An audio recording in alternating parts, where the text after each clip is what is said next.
Thank you. Um, Obviously, by the time you get to this point, there's an anxiousness to play. You've been kind of waiting all year for this opportunity, and everybody knows what's at stake, and certainly everybody knows that the teams that are here are all capable of winning and going to the Final Four. So it's the most exciting part of the year up to this point, and we're fortunate to be here, given everything that's transpired over the course of the last 5 months, and not crazy about our matchup. You know, they're a unique team that poses unique problems. So we've got our hands full tomorrow, and but I know our players are looking forward to it. Start down here with Roger. Roger Cleveland from the Waterbury Republican American. You did mention the other day, Gino, that when you watched Ohio State, you knew that they'd be here because they did present some challenges. What are those unique challenges that they present to you? They play a little different than most teams, in the sense that they do a couple things exceptionally well. They get out in transition as fast and as aggressively as any team that I've seen. And defensively, they create a lot of chaotic situations for you if you're not prepared to handle it. So those two things, in and of itself, you might play a team that presses, which certainly we have, or you might play a team that is exceptionally, good in transition. But they do both, and they've got, their whole team now. They were missing a couple kids early in the season when they went through a little bit of a lull, but they seem to be fully healthy, and they've got great leaders, great role players. I think Kevin has done a remarkable job with them. There's a lot that they do that you have to prepare for, offensively and defensively. Alexa Phillip at ESPN.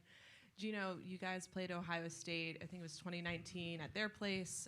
Does this team that Kevin has now, is there any similarities to that team, or how have you seen his program even evolve since then, to the point where they started the season 19-0 and have had a really good year? I asked Dorka that yesterday. I said, Dorka, how many players are left over from that team? That was before COVID. Obviously, we're a different team. I don't think anybody on our team played in that game, or played a lot, I should say. I don't remember. Could have, but I don't remember. And I remember some of their players played, and then they've had some people transfer in, but they were more built around Kelsey Williams. I think that team was really, really hard to play for different reasons. They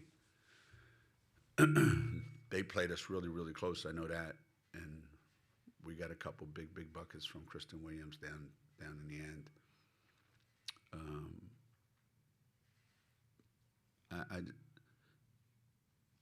I tried to look for some similarities and some clues, but there aren't many. So there's not much for them to build on from us, and there's not much for us to build on for them, other than at one time they were playing like they were the best team in the country at some point. And I don't think anybody's surprised that they're here. Hey, Coach. Doug Feinberg, DAP. Two-part question for you. The first one is, can you expand a little bit on how special this is to be here with what you guys have gone through this whole season, obviously with injuries and illnesses and your own personal issues? And the second part is just, are you a big fan, or are you a fan of the super regional format here of 8 teams being in one spot instead of 4 spots?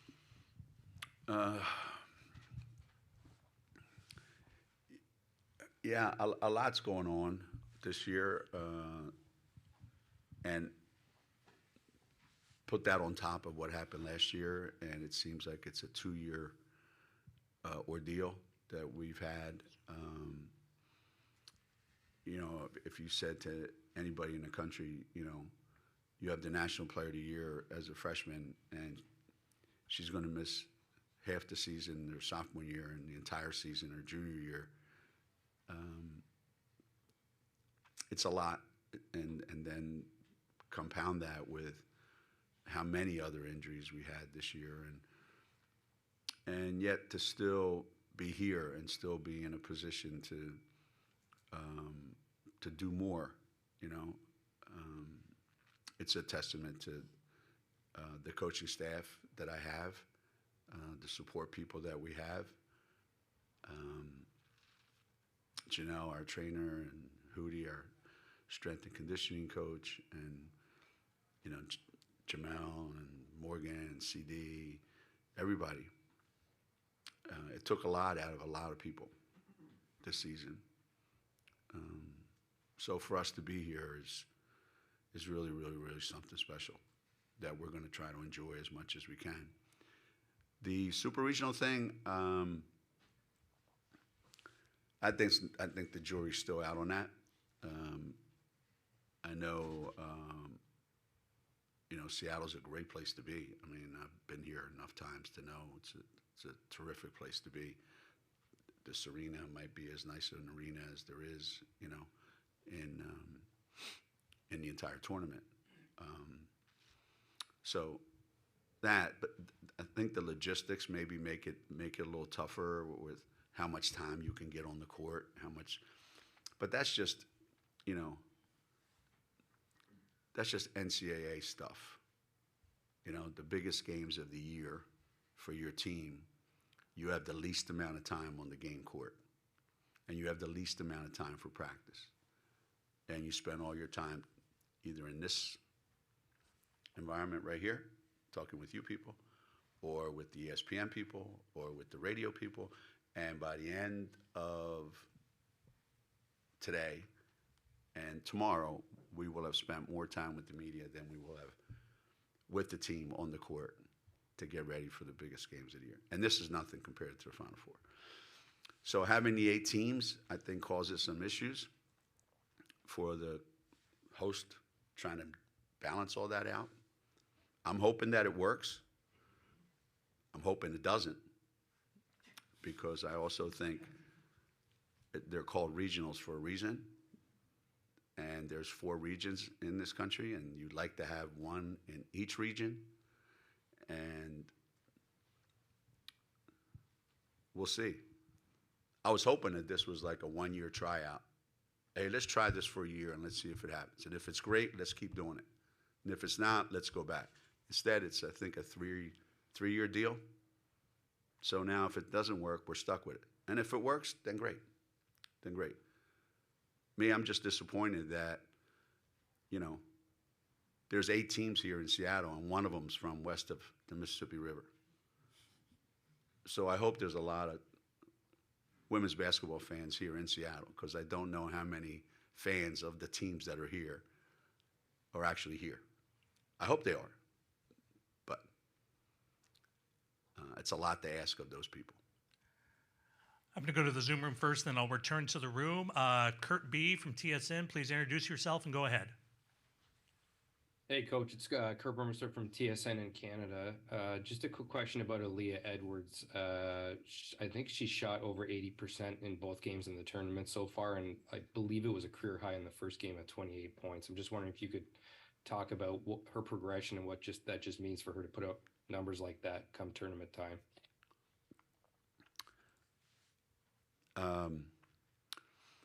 we try to put Aaliyah in as many situations as possible to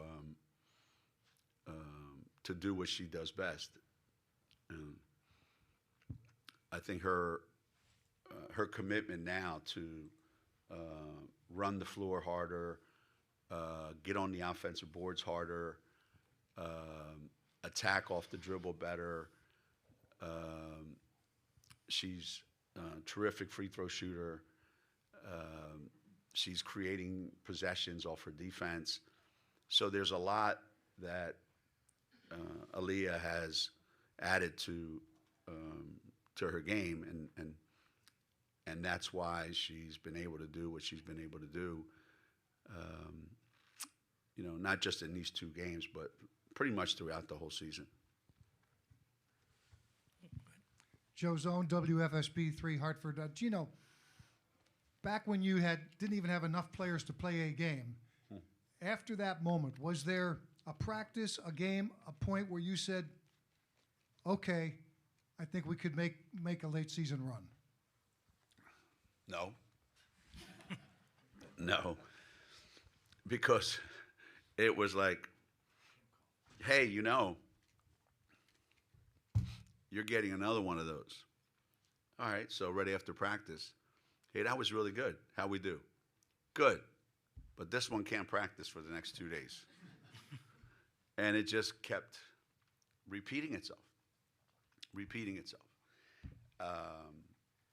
Until we felt like when AZ said, I'm going to be ready for the Big East tournament. When she said that, I started to feel pretty good.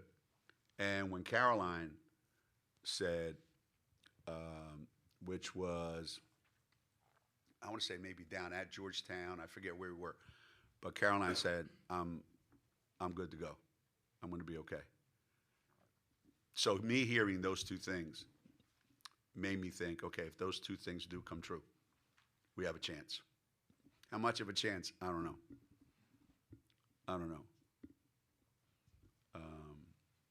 Just in case, I kept asking Paige if you're going to be ready. I still kept getting no on that answer, but we got 2 out of 3 ain't bad, right? Isn't that what Meatloaf said? 2 out of 3 ain't bad? You young people don't know what I'm talking about. You got it. Hey, Ben Pickman from The Athletic. Just following up on one of Doug's first questions, you mentioned all the adversity that you dealt with this year. I was wondering if there was someone in the background, maybe not a player or a coach, that you feel like has really stood out or played an instrumental role in you getting here, and what that person maybe did that sticks out in your mind.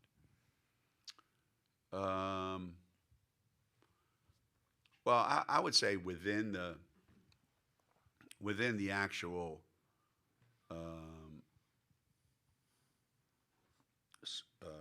scope of where we live, so our entire practice facility, and if you include in that, our medical staff, I would say that our medical staff probably were the unsung heroes in all of this, because as you can imagine, it wasn't 3 kids going in and having the exact same thing and it was cookie cutter, solutions. It was something different all the time, ranging from, Carol being a magnet for elbows, no matter where they're coming from, and the wear and tear, and I think they're in the background all the time, and then they've got to do their job, so we've got to rehab them, we got to get them stronger. Like I said, Andrea Hootie and Janelle Francisco, and our team doctors, Dr. Hall, Dr. Coiner, Dr. Arciero, and Dr. Alessi. We have all these people involved. Dr. Moss, who comes in, and straightens them out. Sometimes successfully. nobody sees those people. And they have to deal with, today's issues. Well, can I get a second opinion? Yeah, you can get 5 opinions. They're all going to come back exactly the same. And, parents, why are you doing that? Why does this have to happen? So there's a lot that goes on that those people have to deal with that we don't even have any idea. And as coaches, I've always had the philosophy, my only conversations with doctors or trainers, athletic trainers, has always been, tell me how long they're out. And if they say 4 to 6 weeks, well, for the next 4 weeks, I pretend like they don't exist. So I'm not in there every week going, why aren't they ready yet? Why aren't they ready yet? Why aren't they ready yet? They don't tell me how to coach my team, and I don't tell them how to do their job. And they're the best in the country at what they do, and I trust them, implicitly, and so do our players. And without them, we finally, there's nutritionists now. We have access to these kids. I think if the average person had access to everything these kids have access, I think you would be able to cut disease down by 50% in America. Their vitamins that they take, the food that they eat, who's looking after them, the tests that they have. These players wear more equipment on their body when they practice. This monitor in the back that monitors, this force plate that monitors how high they're going up, this wrap around their ankle that monitors, how much time they're spending on their right side or versus left side. We have more data than, NASA. And I think in the end, we have as much information as you could possibly get to put these kids in the best position possible. And a year like this, we needed every single piece of that. And with that ringing endorsement on National Athletic Training Month, which is this month, Is that this month? It is this month. There you go. We are unfortunately out of time. Coach, thank you very much. Good luck tomorrow. I appreciate it. Thank and you. we will have UConn student athletes in here momentarily. I'm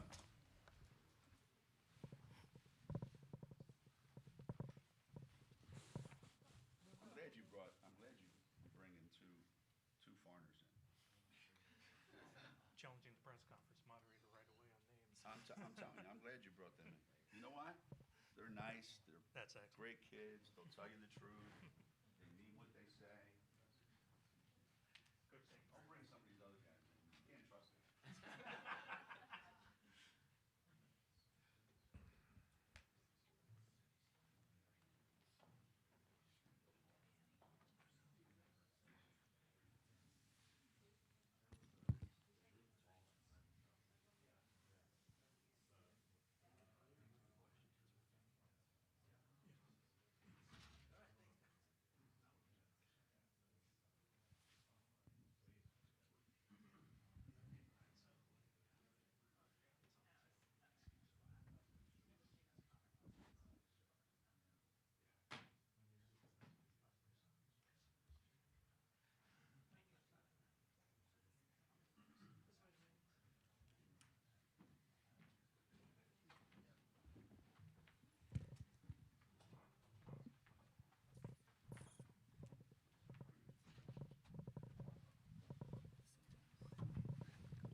Once again, a quick reminder, no cell phones, no flash photography or video, and please say your name and affiliation before you give your question. And again, we will go to the Zoom room probably about halfway through and take any questions that happen to be there. Joining us from UConn are student athletes Dorka Uhas and Lou Lopez Seneschal, and we will go ahead and open the room for questions. Let's start right here. No, in front. Eden Lassie, Just Women's Sports. This question is for both of you guys. Obviously, your team has been through a lot of adversity this year. So what did you kind of learn about each other? And then also, we see like one side of Gino. What did you guys kind of learn about him throughout this process? Yeah, I mean, I think just when you have so much adversity, talking about injuries, losses, and like illness, there's a lot of emotional things that you have to be able to deal off the court and then obviously perform on the court. And I think for us, like, it was just a matter of, finding out, that we can rely on each other a lot, that no matter what lineup we're going to have the next game, because a lot of times it was uncertain, we didn't know who's going to play, what lineups are we going to have, like, that we know that we could trust each other, that we're still going to find a way to win, I think that was huge for us. And just always kind of having that hope that, one day we're going to have a full healthy team and everything is going to, work itself out. And I think that's what we did throughout the whole season, just always finding a way to win and just make sure that we always there to pick each other up. Or, some days we had some guys that had, struggled a little bit. So we learned how to, other people that can step up and how to win a game with that. And then also, at the end of the day, we finally at the point when we have the 10 healthy players. And I think it's just, we're finally at that moment when we're just like, wow, like, it finally hopefully went away. And then we can just play our basketball and just with our full team. So it's been a lot of ups and downs, but I think it made us stronger and more together. Yeah, I think that also having to rely on each other and not just on the court, but off the court, even where we not doing basketball, being there for each other and, sometimes getting our minds off basketball, to not, because we know that it was a lot sometimes, on the court and it was not always easy. I think that we were just there for each other all the time, and that's definitely something that I felt right away, even, coming in the summer, that a group that, I knew right away that everyone was, there for each other. Roger? Roger Cleveland from the Waterbury Republican American. Dorka, what are your emotions coming into a game where you're playing your old team? You said you left on very good terms. So are you nervous? Are you anxious? Are you excited? I would say I'm excited. I think it's just, I remember just seeing first of all, like the bracket coming out and, like Ohio State popped up and, everybody was like, ooh, like there's a possibility, playing Ohio State. And, I think for me, it's just excitement.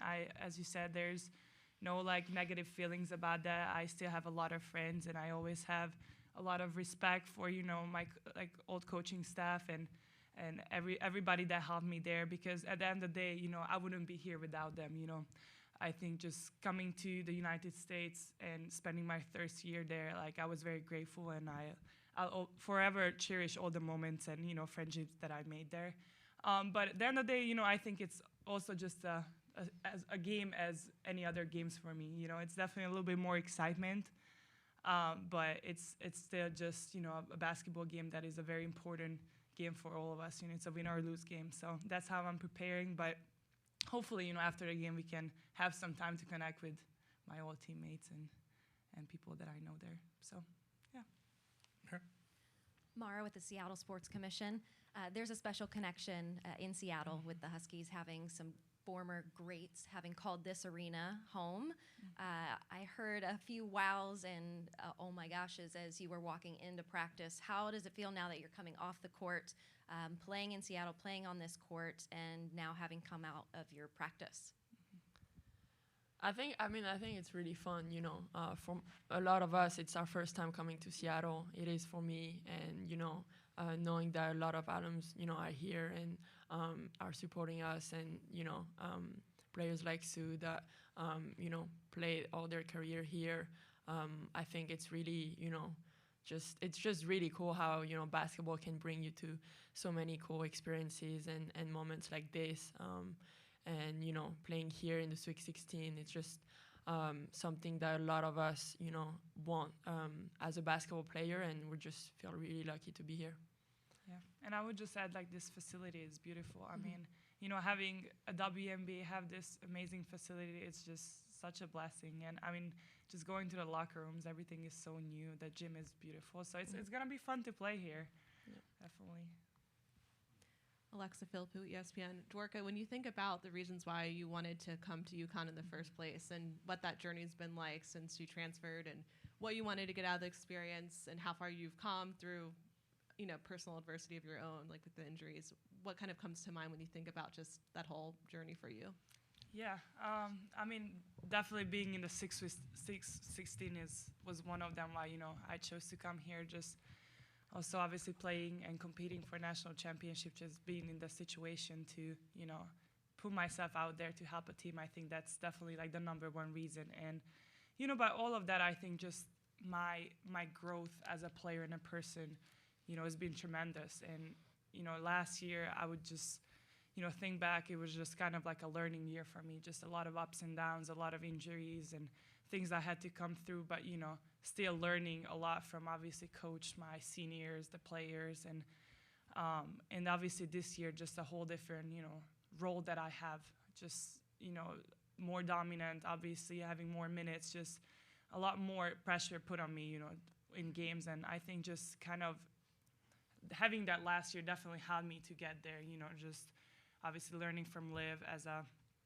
senior post player, just kind of learning the way definitely helped. But I'm obviously very blessed to have this 2 years, and I'm so grateful that how everything happened, and obviously coach having me and just putting a lot of trust in me, and being in this situation to play a C16, it's just everything I've been dreamed of, and just having amazing teammates. I think just overall, like, this experience has been great. And, and as I said, that's a part of it is just being at Ohio State. That's just my whole journey. When I think of my journey, it's not just UConn, but that 3 years, I think, was obviously essential and necessary to, just be the player I am today. And, I'm very thankful for obviously Ohio State and UConn as well. If you're in the Zoom room and you'd like to ask a question, please use the hand raise function, and we'll be sure to get to you. Thomas? Thomas Costello, Langer and Holy Lane, thanks for your time. Coach Geno talked about how he was not thrilled about the matchup against Ohio State, mainly because of when the press is working, how well it can be. What have you both seen from that press and kind of playing against it? Yeah, I think we've worked a lot on it this week. Obviously Dorka knew about it, and I think throughout the whole year we seen, if we were watching some games, we know that it was their main thing. So I think that we're gonna be prepared for it. Even in practice, we would play against the practice players. They would choose the most, the bigger one, the most athletic ones, to make it harder for us. And I think it prepared us, and we know that if we, find ways to break it, that's when we can go, and have easy basket, go on transition. So that's the main thing for us, is to, keep our composure and not to rush anything throughout the press. And once we break it, that's when we can have, even the shooters in the perimeter, and then also the bigs running and getting easy buckets. Doug Feinberg, the AP. You two are transfer portal success stories, and there's the portal's blown up in the last 5 years with hundreds, if not thousands, of kids trying to transfer. What would you say to them? I mean, you've both had great careers since you transferred. What advice would you give someone who's looking to transfer? Is it finding the right school or taking your time? Or what would you tell someone who's looking to transfer right now and getting to have the same success you guys have had? Yeah, I would just say, obviously before you transfer, just think about, why you want to transfer and what you're looking, obviously in a school. I think for me, it was definitely, like I had a very, very strong reason, what I want to get out of a transfer portal, because if you think about it, there's a lot of people getting in there and, just not being able to find a school because there's just so many kids in there. So you got to be very specific, what you need and why you're transferring in. And obviously just for me, obviously it was basketball. So that was my focus, that I want to go somewhere where I can be challenged more, obviously. And, and I think it's definitely, you have to find the right fit for you. And there's always going to be priorities. Nothing is perfect. It's, as they say, like the grass is not greener on the other side all the time. So you really, I think you just have to make sure that you have everything right and you find the school that is, going to actually be a great fit for you personally, obviously, educationally, and also on the court. Yeah, I would add that, trying to find the balance between not rushing, the process, and also not taking too much time. I've been through it last year, and I know that it's very important, like Dorka said, to know where you're going, what your goals are, what you want to achieve, but at the same time, you know, you don't want to rush anything. And but if you take sometimes too much time, you know, things can happen when you don't expect it. So that's, I think, you just need to find the balance between those two things. Any other questions? Doug, go ahead. I just follow up, Lou. I mean, you came from Fairfield, which did not have the rich history that UConn has. When you came to UConn, were you thinking, okay, I'm going to step in and do what you did this year, or you think, okay, maybe I can fill as a role to help this team get where it can go? No, I've always said that I would be ready to embrace any role. You know, I wasn't expecting to have the same role that I had for 4 years. I knew that I was coming in the team with a lot of talent, in players. So it was a mix of both, you know, believing in myself, knowing that, you know, I could play at that level, but also trying to, you know, transition between a school like Fairfield and, you know, a school like UConn, where the expectations are much higher. But I think that having the trust from everyone around me, you know, my teammates, the coaches, really helped me to go through this season. Even, you know, if it's not always easy to transition from two schools, but I think that it gave me the confidence to be the player that I am right now, for sure. Thomas Costello, Lane Grant. Dorka, last Ohio State question. I know you've been busy over the last 2 years, but what have you seen change about Ohio State in those 2 years since you left? Yeah, I think, you know, obviously the press, I think that my time at there, I don't think we pressed as much as they did, and it became their, you know, identity. I think, you know, just especially if they're going a smaller lineup, you know, going with 4 guards or, you know, just a smaller lineup, then that's when they really can get into that press. And I mean, it gets a lot of easy buckets for them. So I think it works really well for them. But also, you know, I mean, having amazing guard play, you know, J.C. Sheldon and Taylor Mike said, just a duo that is, you know, very deadly from anywhere on the court, just shooting threes, making plays for each other. You know, I think that's just became their identity, to try to, you know, just do a lot of dribble drives and moving quickly on the offense, and it works really well for them. I mean, I followed a lot of games this season for them. Obviously, I still watch my friends play and always cheer for them, obviously except this game, but I'm happy for them. They had a tremendous season so far. I think they, you know, the way they started and just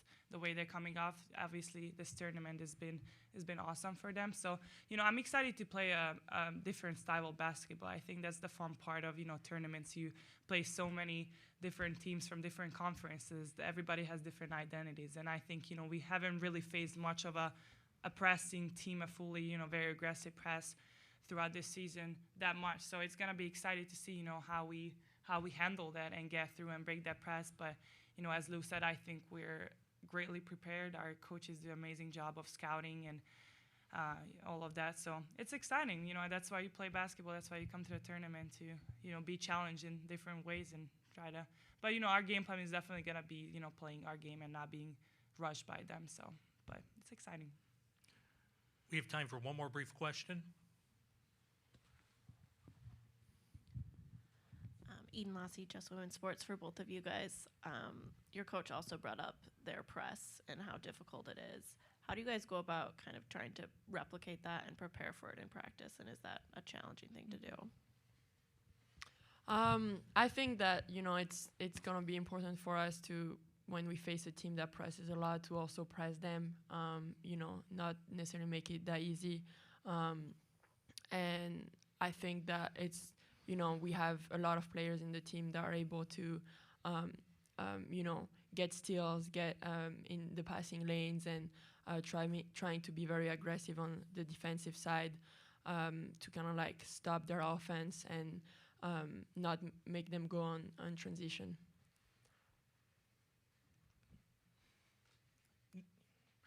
All right, we are out of time.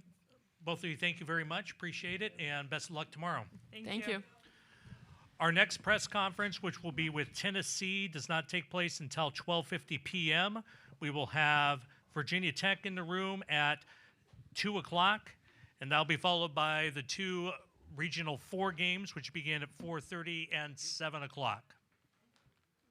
A reminder that we will have the video of the press conference and all of our press conferences available on the NCAA Media Hub.